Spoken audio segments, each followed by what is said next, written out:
दोस्तों, स्वागत है हमारे यूट्यूब चैनल समृद्धि में। दोस्तों, आज मैं आप लोगों से श्रावण मास के बारे में बताऊंगी कि श्रावण मास कब प्रारंभ होगा, कब समाप्त होगा और इस बीच आप लोग को क्या-क्या सावधानियां रखनी चाहिए, क्या ऐसे कार्य हैं जो नहीं करने चाहिए। तो वीडियो के अंत तक बने रहिएगा। और इसमें आप लोग को पता है कि इस बार श्रावण मास का जो सोमवार है वो 8 सोमवार का होगा। तो इस बीच कब मलमास लग जा रहा है और 15 दिन इधर 15 दिन उधर कैसे करके आप लोग को सोमवार का व्रत रहना है, त्रुटि नहीं करनी है, ये सब मैं इस वीडियो में बताऊंगी। बस आप लोग वीडियो को स्किप न करें। अगर आप लोग पूजा पाठ करते हैं श्रावण मास का, यदि व्रत नहीं भी करते तो पूजा पाठ जरूर कीजिएगा, क्योंकि श्रावण मास 12 महीने में सबसे पवित्र महीना माना जाता है।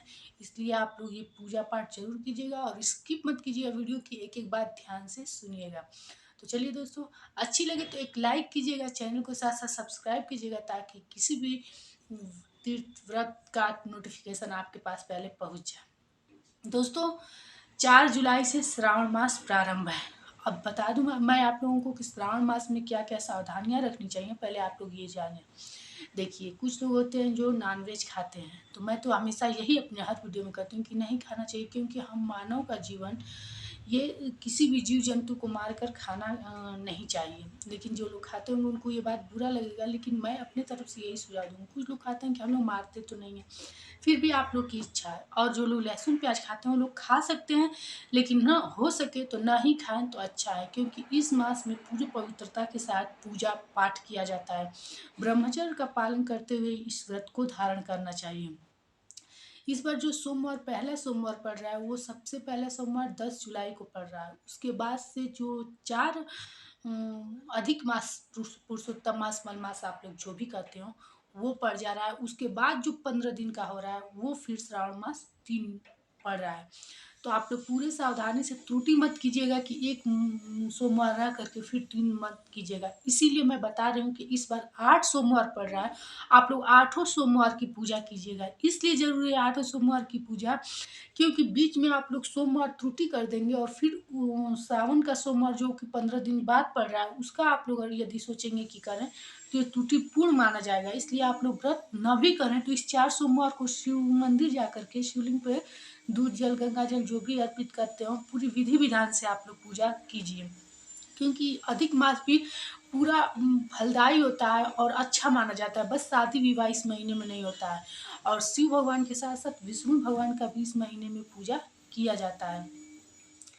सावन में जो भी ब्रह्मचर्य का नियम हो, लहसुन प्याज ना खाना, ये सब आप लोग नियमों का पालन कीजिएगा। कोई भी इसमें जानते ही हैं आप लोग कि वो कार्य नहीं किए जाते हैं, जैसे कि शादी विवाह के कार्य नहीं किए जाते हैं। श्रावण मास में प्रत्येक सोमवार को जो कुंवारी कन्याएं हैं, कहा जाता है कि अगर इस महीने में 16 सोमवार का व्रत इसी सोमवार से प्रारंभ किया जाता है तो मनचाहा वर मिलता है, अच्छा घर परिवार, शादी विवाह अति शीघ्र होता है। और भी जो लोग हैं श्रावण मास के लोग पूछते हैं कि क्या फ़ायदे हैं, कैसे इसका पूजा करना चाहिए, तो मैं आप लोग को बता दूं कि श्रावण मास बहुत पावन दिन होता है। भोलेनाथ को प्रसन्न करने का ये बहुत अच्छा महीना होता है। तो आप लोग पूरे विधि विधान से सोमवार को पूजा कर सकते हैं। अब कुछ लोग पूछेंगे कि जैसे कि एक सोमवार के बाद ही प्रारंभ हो जा रहा है अधिक मास, तो क्या इस साल नया शुरू कर सकते हैं? तो बिल्कुल आप नया शुरू कर सकते हैं, क्योंकि एक सोमवार जो 10 जुलाई को सोमवार पड़ रहा है वो अधिक मास से पहले पड़ रहा है। तो आप लोग पूरे सावधानी से पहले से ही व्रत शुरू कर सकते हैं, और कोई भी व्रत का उद्यापन इस महीने में आप लोग मत कीजिएगा। इस महीने में व्रत की आप लोग बस शुरुआत कर सकते हैं। अब मैं आप लोग को बता दूं, कुछ लोगों को मैं देखती हूँ ये पता नहीं होता है कि नंदी की पूजा कब करनी चाहिए, शिव मंदिर में जा करके नंदी की पूजा कब करें। कुछ लोग बाद में करते हैं, कुछ लोग पहले करते हैं। तो ये सब सावधानियां मैं आप लोग को बता दूं कि कभी भी शिव मंदिर में आप प्रवेश करेंगे तो द्वार पे ही नंदी बैठे रहते हैं। उनके पूजा किए बिना अगर आप लोग उस शिवलिंग की पूजा करते हैं तो पूजा वहां तक पहुंचती नहीं है। मान लीजिए कि वो नंदी जो है उनके द्वारपाल कहे जाते हैं। तो आप पहले इस नंदी की पूजा कीजिए, विधि विधान से नंदी की पूजा कीजिए, उसके बाद से आप लोग शिवलिंग की पूजा करेंगे, तब जा कर के फलदायी होता है।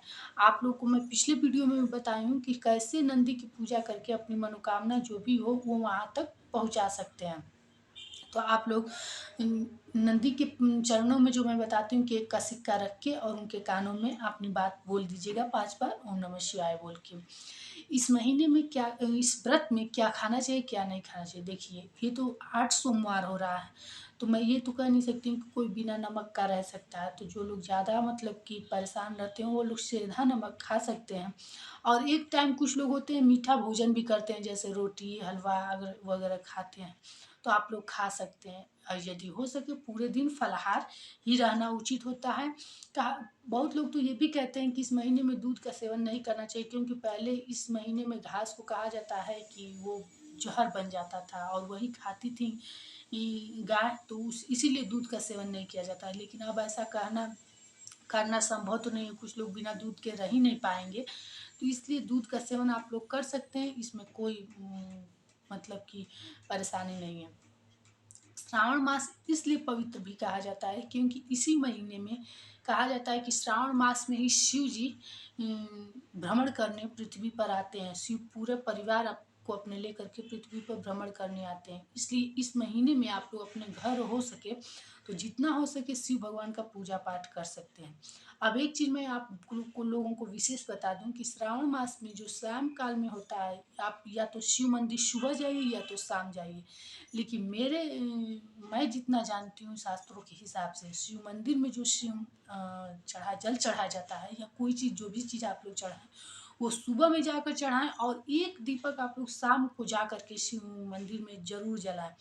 न अगर आप लोग बहू हैं जो भी हो नहीं भी जा सकती हैं महिलाएं, तो अपने घर के किसी पुरुष से ही लेकिन एक दीपक वहाँ जरूर पहुँचा दीजिए आप लोग शिवलिंग पर, क्योंकि शाम काल में शिवलिंग पर दीपक जलाना कहा जाता है श्रावण मास में जैसे सांप ओप के सपने आए या पितृ दोष वगैरह हैं, तो ये सब समाप्त हो जाते हैं, खत्म हो जाते हैं, उनका दोष प्रभाव जो भी वो कम हो जाता है, ना के बराबर हो जाता है। तो इस महीने में आप लोग चूंकि आप लोग जान रहे हैं कि 2 महीने का इस बार हो रहा है, तो अत्यंत फलदायी होगा। इसलिए शाम काल में आप लोग एकदम दीपक जलाने का विधान रख लीजिए। अगर और कुछ मतलब जैसे परेशानी है, बहुत लोगों को सर्प के सपने आते हैं, पितृ दोष हो, काल सर्प दोष हो, तो इस 2 महीने में जैसे पहले सोमवार से ही आप लोग शुरू कीजिए और पूरे श्रावण मास तक अंत तक आप लोग रोज शिवलिंग में एक दिया जलाइए, शिवलिंग के पर मंदिर में एक दिया जलाइए, बहुत अच्छा माना जाता है। ये उपाय आप लोग करके देखिएगा, इसका प्रभाव बहुत अच्छा होता है। सर्प के सपने आए, काल सर्प दोष हो या फिर से पितृ दोष हो, तो ऐसा आता है, त्रिपिंडी अगर नहीं हुआ रहता है तो आप लोग बेझिझक 1-2 महीने तक एकदम दिया जलाइए। जैसे 1 महीने ही जलाना पड़ता है श्रावण मास में, लेकिन जैसे कि इस बार 2 महीने का पड़ रहा है तो त्रुटि ना हो, इसलिए पूरे 2 महीने आप लोग दीपक शाम काल को जलाइए, सोमवार को ही नहीं रोज जलाइए। और पूरा फलाहार आप लोग ग्रहण करके ये चीज़ कर सकते हैं। लहसुन प्याज भी मत खाइएगा और जितना हो सके घर में साफ सफाई रखिएगा, झूठ मत बोलिएगा। व्रत के दिन दिन में सोना नहीं चाहिए।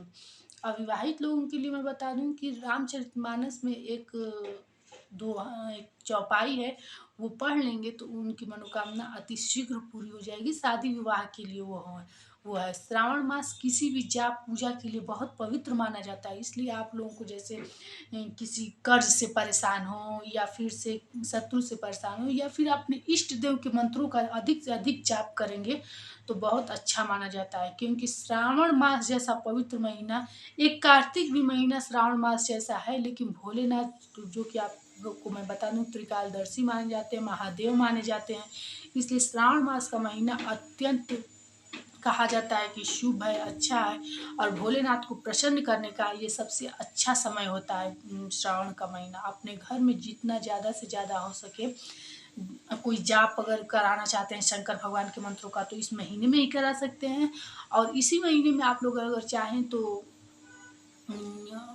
ये जो विष्णु भगवान का कथा होता है अपने घर में जरूर कराना चाहिए पुरुषोत्तम मास। अब मैं आप लोग को दिनों में बता दूं कि कब कब श्रावण मास का सावन का सोमवार पड़ रहा है और कब आप लोगों को पुरुषोत्तम मास का। तो 10 जुलाई को जो पहला पड़ रहा है वो तो सावन का हो जा रहा है, उसके बाद से जो 17 जुलाई, 24 जुलाई और 31 जुलाई को पड़ रहा है, ये अधिक मास हो रहा है, अधिक मास का चार हो रहा है। इसलिए आप लोग पूजा को बिल्कुल खंडित मत कीजिएगा, एकदम निर्विघ्न आप लोग हर सोमवार को पूजा करते रहिएगा। हो सके तो विष्णु भगवान का भी पूजा कीजिएगा। अधिक मास के जो चार पड़ रहे हैं बहुत ज़्यादा फलदायी होता है, क्योंकि ब्रह्मा विष्णु महेश तीनों लोग जानते ही हैं कि आपके हस्त रेखा, मस्तक रेखा को बदलने की शक्ति इनकी में होती है। यही लोग विधि विधान है, यही लोग बनाते हैं, यही लोग हमारे जीवन का पालन, जीवन का पूरा विधि विधान से यही लोग लिखते हैं, यही लोग रचयिता है।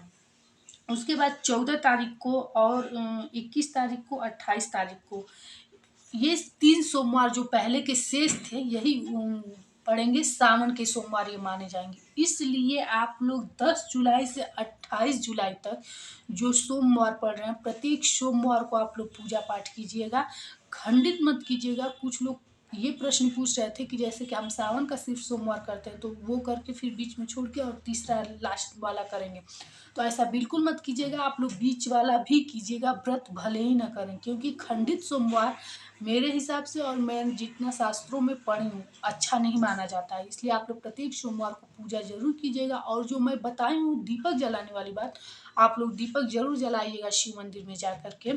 इससे आप लोग का ये जो सर्प का सपना या काल सर्प दोष वगैरह जो मैं बताई हूँ, ये जरूर समाप्त हो जाता है। ये बहुत मतलब कि छोटा उपाय है, लेकिन इसका प्रभाव अतिशीघ्र बहुत ज़्यादा पड़ता है।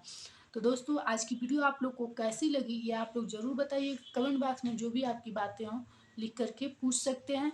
फिर मिलेंगे नए वीडियो के साथ। अच्छी लगी हो तो सब्सक्राइब कीजिएगा, अपने दोस्तों से शेयर कीजिएगा, ताकि श्रावण मास को भी अच्छे से पूजा पाठ करके अपने जीवन को अच्छे से बिताएं। फिर मिलेंगे नए वीडियो के साथ। जय श्री राम दोस्तों।